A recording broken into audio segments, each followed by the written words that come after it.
Hi friends, today we are going to discuss few questions on automatic block system. Question number 1.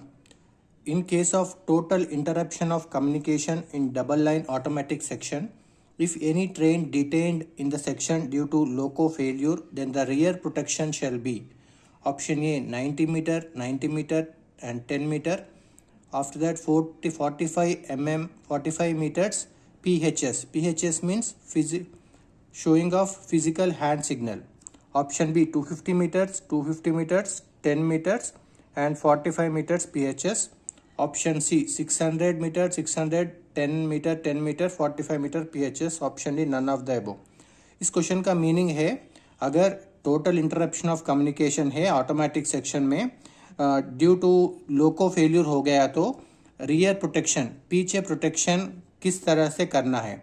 Okay, automatic section में rear protection जब भी करना है तो 9.10 rule follow करना है. 9.10 का रूल मतलब है एक detonator 90 metre last vehicle brake van से 90 मीटर डिस्टेंस पे एक डिटोनेटर रखना है और 90 मीटर अपार्ट, 90 मीटर के बाद फिर 90 मीटर डिस्टेंस पे और एक डिटोनेटर लगाना, फिर 10 मीटर अपार्ट और एक डिटोनेटर लगा के 45 मीटर्स दूरी पर खड़ा होके danger signal red colour flag दिखाना चाहिए डे टाइम में. तो अगर नाइट टाइम है तो रेड फ्लैशिंग लाइट गार्ड दिखाना चाहिए. ये है rear protection automatic block section में. इसका GR 9.10 रूल है. इसके हिसाब से 990 metre, 90 metre, 10 metre and 45 metre PHS exhibit करना चाहिए रियर प्रोटेक्शन में. So option A is a right answer. Question number 2. What is authority to proceed without line clear in automatic block system in double line section during total interruption of communication? Option A T bar D 912, option B T bar C 912, option C T bar A 912 and option D T bar B 912. Okay, इस question का meaning है authority to proceed क्या होना चाहिए अगर without line clear है. Without line clear का मतलब है अगर टोटल इंटरप्शन ऑफ कम्युनिकेशन है तो लाइन क्लियर नहीं मिल सकता. उस दौरान लोको पायलट को टोटल इंटरप्शन ऑफ कम्युनिकेशन में T बार B 912 दिया जाता है. So option D T bar D 912 is the right answer. T bar C relief engine के माध्यम, रिलीफ इंजन भिजाना है तो T बार C देता है. एंड ओनली सिग्नल फेल्यूर है, कम्युनिकेशन अवेलेबल है तो T बार D 912 देता है. टोटल इंटरप्शन ऑफ कम्युनिकेशन में T बार B 912 दिया जाता है लोको पायलट को. Question number 3. In semi automatic section if A marker extinguish then signal will be treated as. A marker extinguish, extinguish का मतलब है लाइट नहीं जलना. Okay, that means off condition. Extinguish का मतलब है ऑफ, सिग्नल ऑफ नहीं, एग्जिस्टिंग का मतलब है light of condition. Okay, light of condition, कुछ भी लाइट नहीं जल रहा है. अगर ये मार्कर लाइट नहीं जल रहा है तो उस सिग्नल को किस तरफ के ट्रीट करना. सेमी ऑटोमेटिक सेक्शन में ये मार्कर एक्सटिंग्विश है तो then signal will be treated as option A automatic signal, option B semi automatic signal, option C manually operated, option D none of the above. Semi automatic section में ये marker illuminated है तो automatic signal जैसा treat करना, ये marker extinguish है तो उसको मैनुअली ऑपरेटेड सिग्नल जैसा ट्रीट करना. ओके, मैनुअली ऑपरेटेड सिग्नल को हम वेटिंग टाइम से पार नहीं कर सकता, इसके लिए अथॉरिटी देना चाहिए. अगर मैनुअली ऑपरेटेड सिग्नल फेल हो गया तो उसको पार करने के लिए लोको पायलट को रिटर्न अथॉरिटी देना चाहिए. ओके, ये मार्कर एक्सटिंग्विश है तो मैनुअली ऑपरेटेड सिग्नल जैसा ट्रीट करना. Option C is the right answer. Question number 4. What indication will given by illuminated A marker of semi-automatic signal? Illuminated A marker है semi-automatic signal, इसका मतलब क्या है? Okay, option A signal working as automatic signal, option B signal working as semi-automatic signal, option C signal working as manual signal, option D none of the above. Semi automatic signal में जब भी illuminated ए marker है तो उस signal को automatic signal जैसा treat करना. Illuminated का मतलब है ग्लोइंग ये मार्कर है. ओके, लाइट जल रहा है, ये मार्कर लाइट जल रहा है तो सेमी ऑटोमेटिक सिग्नल में वो सिग्नल को हम ऑटोमेटिक सिग्नल जैसा ट्रीट करके काम करना चाहिए. So option A, signal working as automatic signal, is the right answer. And question number 5, what adequate distance is required in single line automatic section beyond starter to lower the first manual stop signal? Option A 120 meter, option B 180 meter, option C 400 meter, and option D none of the above. Okay, automatic section में adequate distance 120 metre रहता है. So option A 120 metre is the right answer. Question number 6, modified semi-automatic signal is controlled by the station master of which station? Modified semi-automatic signal controlling advance station से करता है या rear station से करता है या both rear and advance station? Option D none of the above. Okay, semi automatic signal controlling always from the advance station. So option B advance station is the right answer. Question number 7, as per SR 9.02.01, when any automatic stop signal passed at on condition and visibility ahead is clear, then what will be the speed of the train? Option A 10 kmph, option B not exceeding 15 kmph, option C 8 kmph, and option D none of the above. इस question का meaning है automatic section में काम कर रहे हैं, कुछ automatic stop signal on में लोको पायलट पार किया तो सामने विजन क्लियर है तो लोको पायलट कितना स्पीड मेंटेन करना चाहिए. ओके, जब भी ऑटोमेटिक सिग्नल ऑन स्थिति में पार किया गया है तो loco pilot compulsory not exceeding 15 kmph पार करना चाहिए. अगर विजन क्लियर है तो नॉट एक्सीडिंग 15, अगर विजन क्लियर नहीं है तो 10 kmph और लोअर देन 10 kmph स्पीड से जाना है. इधर विजन क्लियर है, ऑन में पार किया है, इसलिए not exceeding 15 kmph is the right answer. अगर विजन क्लियर नहीं है तो 10 kmph के अंदर ही पार करना चाहिए, अगर 10 kmph के अंदर पास होना चाहिए. ओके, हियर सिग्नल ऑन में पार किया, विजिबिलिटी क्लियर है, इसलिए option B not exceeding 15 kmph is the right answer. Question number 8, when any MEMU, DEMU और EMU passes at an automatic stop signal in on condition and one train found standing ahead, then what distance be kept between memo, demo or EMU and train before stopping? Option A 150 meter, option B 180 meter, option C 75 meters, and option D 120 metre. Okay, इस question का meaning है अगर आप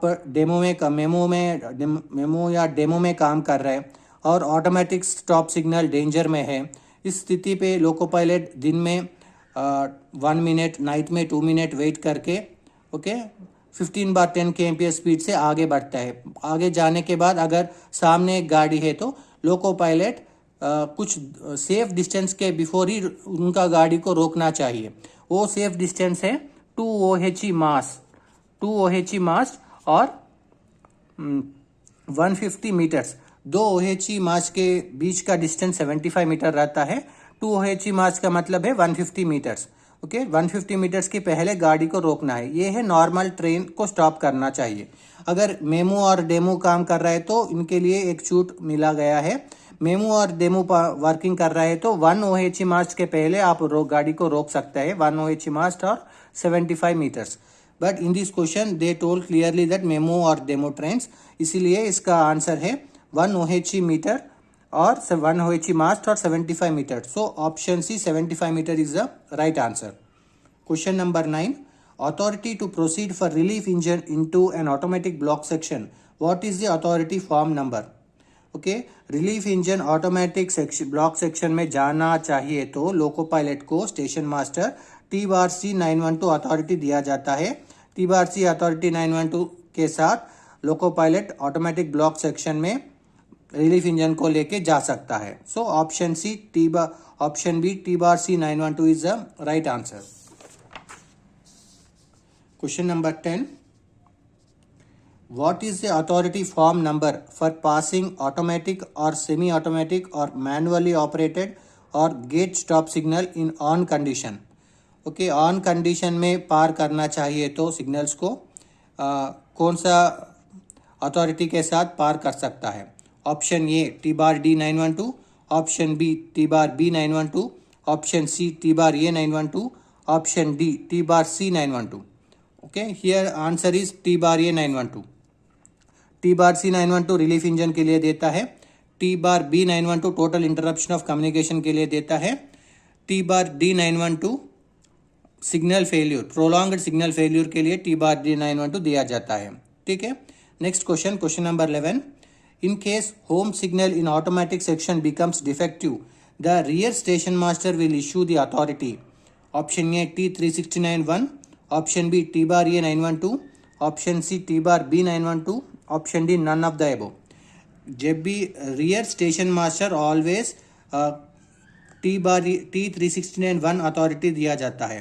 okay, existing station master अगर home signal danger है तो T369-3 भी देना चाहिए। अगर बट रियर स्टेशन मास्टर, पीछे का स्टेशन मास्टर ऑलरेडी उसको पता है आगे स्टेशन का होम सिग्नल डेंजर है, तो rear station master T361 authority लोको पायलट को एडवांस में दे सकता है। इसलिए option A T369-1 is the right answer. Question number 12। During thick foggy and tempestuous weather, the maximum speed of the train should be how much kmph in automatic section when train passed an automatic signal in green condition? Option A is 15 kmph, option B 75 kmph, option C 10 kmph and option D 30 kmph। इस question का meaning है loco pilot automatic section में काम कर रहा है और signal को green condition, okay, proceed aspect में लोको पायलट पार किया गया है। आगे वेदर थिक फॉगी वेदर है, उस दौरान लोको पायलट 75 kmph के स्पीड से जा सकता है। ऑप्शन बी 75 kmph स्पीड को क्रॉस नहीं करना, 75 kmph एंड बिलो 75 kmph जाना चाहिए अगर प्रोसीड कंडीशन में लोको पायलट ऑटोमेटिक सिग्नल को पार किया है तो। इसलिए option B 75 kmph is the right answer. Question number 13।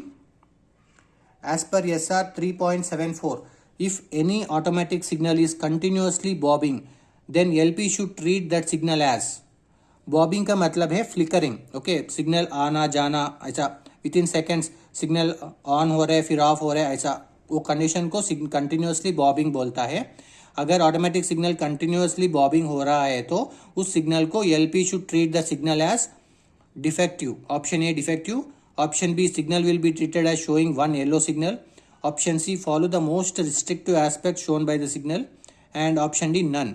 Okay, इस स्थिति पे अगर सिग्नल बॉबिंग हो रहा है, कंटिन्यूसली बॉबिंग हो रहा है, ऑटोमेटिक सिग्नल है, तो LP should treat such signal as defective. वो सिग्नल डिफेक्टिव है समझ के काम करना चाहिए। Question number 14। Semi automatic signal is protecting any level crossing gate having A and AG against black background. If only A shell glowing, then it indicates the LP that option A gate is open and points are locked, option B gate is closed but points are not set and locked, option C gates are closed and locked against road traffic and points are correctly set and locked for the route, option D none of the above। okay, इस question का meaning है जब भी A and AG दोनों है और only A glowing है, only A glowing का मतलब है gate is closed and points are locked for the main line. Okay, only ये है gate is open, this is false. Only ये gate is close but points are not set, no points are set. Gates are closed and locked against road traffic and points are correctly set and locked for the road. Yes, option C is the right answer. जब भी A and AG marker दोनों provide किया गया है और only ये glowing है तो इसका मतलब है वो सिग्नल को गेट क्लोज्ड है और ऑटोमेटिक कंडीशंस में पार करना चाहिए। Okay, option C gates are closed and locked against road traffic and points are correctly set and locked for the route is the right answer. अगर समझो AG मार्कर इल्यूमिनेट हो रहा है, उसका उस दौरान पहला गेट रूल फॉलो करना है, उसके बाद ऑटोमेटिक रूल को फॉलो करना चाहिए। ठीक है, अगर AG मार्कर ग्लो कर रहा है तो। अगर ओनली ये मार्कर ग्लो कर रहा है तो उसे गेट क्लोज्ड है इसका मतलब है और ऑटोमेटिक रूल्स को फॉलो करना चाहिए। Okay, next question, question number 15। Adequate distance beyond the manual auto stop signals in double lane automatic territory is not less than dash। Okay, automatic signalling territory में adequate distance है 120 metre. Okay, option है 120 metres is the right answer. Next question, question number 16। Modified semi-automatic signal is controlled by the station master of which station? Option A rear station, option B advanced station, option C both rear and advanced station, option D none of the above. Modified semi-automatic signal is controlled by the advanced station master. Option B advanced station master is the right answer. Adequate distance, next question. Adequate distance beyond the modified semi-automatic stop signal in double line automatic territory is not less than how much meter? Okay, adequate distance automatic signal territory में 120 metre है. So option A 120 meters is the right answer. Next question. Question number 18. Speed of the first train running with authority T bar D 912 in automatic section is option A 15 kmph, option B normal speed, option C 25 bar 10 kmph, option D none of the above. Okay, T bar D 912 authority prolonged failure of signals है तो loco pilot को दिया जाता है. उस condition में loco pilot 25 bar 10 kmph speed को follow करना चाहिए. अगर डे टाइम है विजन क्लियर है तो 25 kmph में जाना है. नाइट टाइम है विजन क्लियर नहीं है तो 10 kmph में जा सकता है. Okay, option C 25 bar 10 is the right answer. Next question, question number 19. In double line automatic section what authority will be given in case of total interruption of communication? Okay, double line automatic section है, total interruption of communication है. इस दौरान लोको pilot को कौन सा authority दिया जाता है? Option A T bar A 912, option B T bar B 912, option C T bar D 912, option D none of the above. Okay, total interruption of communication में टी बार बी 912 अथॉरिटी दिया जाता है.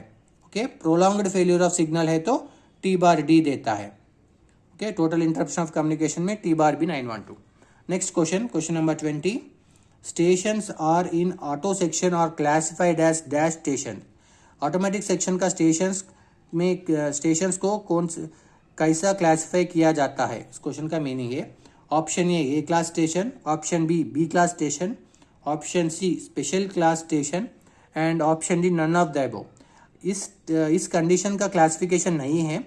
Automatic section का stations ए class भी हो सकता है, B class भी हो सकता है, सी क्लास भी हो सकता है. ओके, इस ऑटोमेटिक सेक्शन में ये स्टेशंस को ए क्लास ही बोलना है, बी क्लास ही बोलना है, ऐसा कंडीशन कुछ भी नहीं है. ये क्लासिफिकेशन नहीं है, इसलिए इसका आंसर है none of the above. Okay, इस तरफ की क्लासिफिकेशन नहीं है. So option D none of the above is the right answer. Okay, hope you like this video. Thank you. Thanks for watching.